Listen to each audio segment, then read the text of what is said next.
T'es en soirée et après quelques hésitations, tu te décides à aller parler à quelqu'un. Dans ta tête, tu penses que ça se passe plutôt bien, mais en réalité, l'autre commence déjà à s'ennuyer. Il y a 3 signaux très simples qui te montrent exactement quand tu devrais arrêter. Et donc, comment éviter la gêne et le regret liés à une discussion à sens unique. Mais juste avant ces 3 signaux, la première erreur, c'est de parler à quelqu'un qui a l'air de s'amuser beaucoup plus que toi. Parce que tu vas arriver avec une énergie plus basse que l'autre, et il n'y a aucun monde où on a envie de parler avec quelqu'un qui va nous retirer du fun. Je suis sûr que ça t'est déjà arrivé, tu t'amuses en soirée ou en vacances, et il y a un relou qui vient de tenir la jambe, tu vois tes amis qui continuent à s'amuser au loin, et toi t'es bloqué dans une discussion avec ce mec qui te raconte ses problèmes.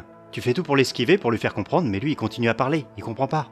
Alors oui, c'est galère et tu veux surtout pas faire subir ça aux autres. Donc assure-toi d'arriver avec un niveau d'énergie qui est aussi élevé, voire légèrement supérieur à la personne à qui tu vas parler, et déjà ça, c'est indispensable. Mais après ça, il y a 3 signaux qui vont t'éviter de commettre l'erreur de saouler l'autre sans le voir, et qui vont te sauver la mise dans toutes tes prochaines soirées. Le premier signal important, c'est la longueur des réponses de l'autre. Au début d'une discussion, c'est normal qu'on te réponde de manière courte, parce que l'autre n'est pas encore sûr que t'es sympa, et d'avoir envie de te parler. Donc si l'autre répond de manière courte à 2-3 questions, pas de panique, c'est normal. Mais si au bout d'1 ou 2 minutes, ses réponses sont toujours aussi courtes, c'est que tu l'ennuies déjà. Rappelle-toi l'exemple du gars qui t'avait tenu la jambe, tu lui répondais de manière le plus courte possible pour lui faire comprendre que t'étais pas intéressé. Donc si tu rates ce premier signal, la conversation peut devenir de plus en plus gênante.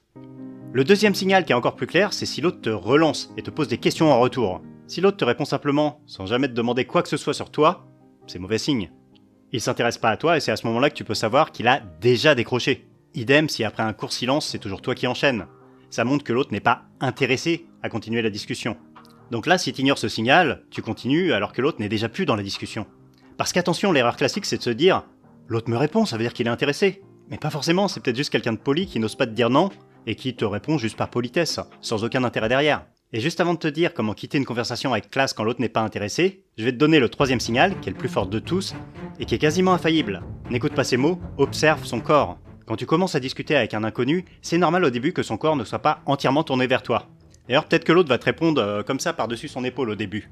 Ça c'est normal, mais si t'es sympa et que tu l'intéresses, petit à petit, il va tourner son langage corporel vers toi et s'ouvrir à toi. Donc si au bout d'1 ou 2 minutes, l'autre ne s'est pas du tout tourné vers toi, et pire qu'il s'est retourné encore plus par rapport à toi, c'est qu'il n'est pas du tout intéressé par continuer la discussion. Donc il faut laisser tomber. Et le langage corporel, c'est aussi ce qui te permet de voir que l'autre est fatigué, qu'il a envie de partir, et peut-être que tu es en train de l'empêcher de rentrer chez lui au moment où il le veut. Si tu discutes depuis un moment avec quelqu'un qui veut partir, petit à petit il va tourner ses pieds vers la sortie de la pièce, vers là où il a envie d'aller. Et puis au fur et à mesure, t'as tout son corps qui va suivre, ses épaules, son buste. Alors ça peut être vers la sortie ou vers ses amis, en tout cas vers là où il a envie d'aller. Et si tu ignores ce signal, c'est exactement là, à ce moment-là, que tu deviens la personne qui retient l'autre. Et cette personne se souviendra de toi comme le ou la relou de la soirée. C'est dommage quand même. Donc laisse-la partir cette personne, et tu verras qu'il gardera une meilleure image de toi. Et peut-être même que cette personne te reparlera si vous vous revoyez. Alors que si tu lui as tenu la jambe, c'est game over. Mais comment partir dignement quand on se rend compte que ça se passe pas si bien, et que l'autre n'est pas vraiment intéressé à nous parler? Je vais te donner ma technique préférée, mais avant il faut que tu comprennes ce truc qui change tout. Ce n'est pas un échec si l'autre n'a pas envie de continuer la conversation. Ce n'est pas toi qui le rejette, c'est juste le contexte du moment. L'autre est peut-être pressé, fatigué, vient peut-être de se faire larguer ou de perdre son chat, ou peut-être qu'il vient de s'engueuler avec quelqu'un. Bref, il y a une infinité de raisons extérieures pour que l'autre n'ait pas envie à ce moment-là de nous parler. Mais c'est aussi là que la plupart des gens restent et insistent alors qu'il faudrait partir rapidement. Si tu ne le prends pas personnellement, tu vas pouvoir trouver une autre personne à qui parler et passer une excellente soirée derrière. Alors comment s'éclipser avec classe d'une conversation déjà morte? Si c'est avec quelqu'un que tu connais pas du tout et que tu sens que le début de conversation patauge, tu peux juste dire quelque chose comme « Ça marche, je vais rejoindre mes potes, bonne soirée ». Ou alors si t'es sorti seul « Bon je vais me prendre un verre, bonne soirée ». Tu verras que si tu le fais au bon moment, une fois de temps en temps, l'autre changera d'avis sur toi. Elle viendra même te parler plus tard. En disant ça, t'as prouvé que t'étais pas relou, t'allais pas coller cette personne pendant des heures, donc t'as marqué des points en partant au bon moment avec classe. D'ailleurs, dans l'absolu, t'es même pas obligé de justifier en disant que tu vas boire un verre ou rejoindre des amis. Mais au début, je trouve ça plus simple de trouver une raison logique. Mais ça marcherait aussi très bien avec un « Ok cool, bonne soirée à vous trois ». Y a rien de bizarre. Mais que faire dans l'autre cas? Si tu discutes avec quelqu'un depuis un moment, qui commence à regarder sa montre ou son téléphone, que tu vois qu'il commence à tourner son corps vers la sortie, ou à te répondre de manière de plus en plus courte, tu peux, et tu devrais, écourter la conversation toi-même. Pour ça, rien de plus simple. Tu commences par une justification simple. Je dois aller aux toilettes, je dois parler à mon pote là-bas, je vais me servir un verre, je vais rentrer. Et derrière, tu peux dire quelque chose comme « C'était cool de discuter avec toi, bonne fin de soirée ». C'est tout. Simple, efficace, et tu libères l'autre.